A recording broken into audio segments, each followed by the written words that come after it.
Bonjour et bienvenue dans cette lecture quotidienne. Nous sommes le mardi 22 novembre et le titre de cette lecture est Partir et être avec Christ. Donc je lis la question. Lisez Philippiens 1 versets 21 et 20 à 24 et 1 Thessaloniciens 4 versets 13 à 18. 13 à 18. À quel moment Paul s'attendait-il à être avec Christ et avec le Seigneur? Donc je vous laisse répondre à cette question dans les commentaires. Paul avait la passion de vivre en Christ, étant vivant et avec Christ après sa seconde venue. Pour l'apôtre même, la mort ne pouvait pas briser l'assurance d'appartenir à son Sauveur et Seigneur.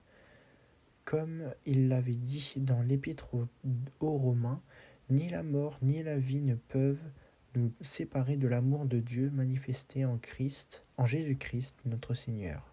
Car si nous vivons pour le Seigneur, et si nous mourrons pour le Seigneur. Soit donc que nous vivions, soit que nous mourions, nous sommes au Seigneur. Avec cette certitude à l'esprit, Paul parlait des croyants qui étaient déjà morts comme étant les morts en Christ. Les morts en Christ, qui seront ressuscités à la seconde venue de Christ pour recevoir la vie éternelle.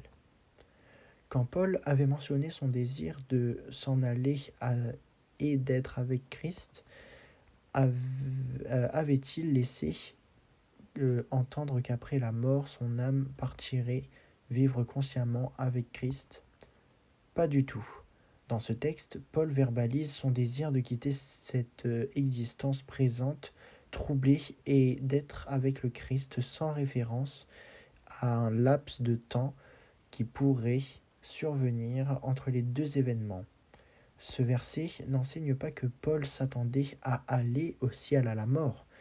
Il était très clair qu'il ne recevrait pas sa récompense avant la seconde venue.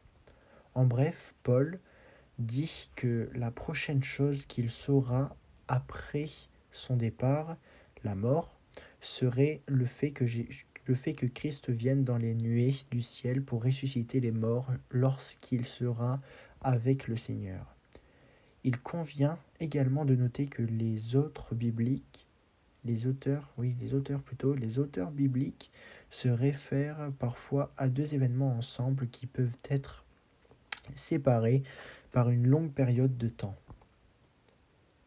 Mais pourquoi Paul préférerait-il mourir que de vivre?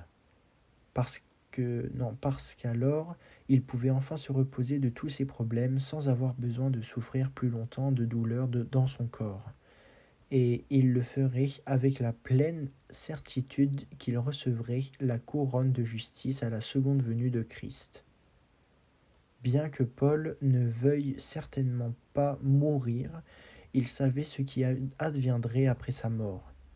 En considérant les moments difficiles qui ne pense pas au fait qu'il serait agréable de fermer les yeux à la mort et la prochaine chose qu'il saura serait d'être avec Christ, comment cette pensée nous aide-t-elle à comprendre ce que Paul disait dans Philippiens?